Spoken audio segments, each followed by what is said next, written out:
Assalamualaikum. Hai, anda bersama saya lagi Haris, pengacara Segar TV. Pada 17 hari bulan semalam telah diadakan sambutan Hari Guru peringkat sekolah. Sambutan ini diadakan secara sederhana tetapi cukup meriah.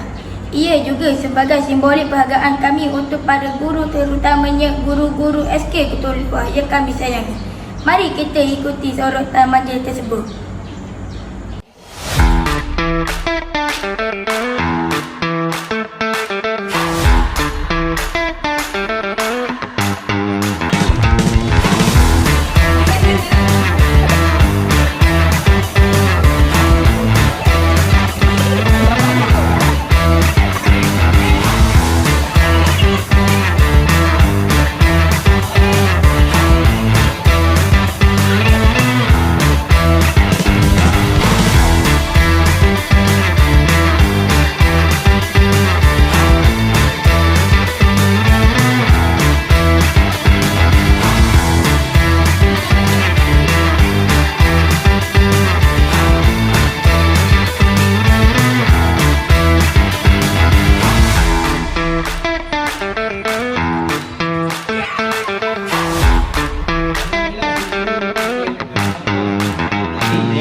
Syukron wahai guruku, engkau telah membimbing daku ke jalan yang engkau tuju.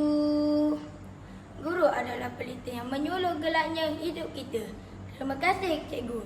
Saya Haris melaporkan untuk Segar TV. Segar TV terbaik. Bye.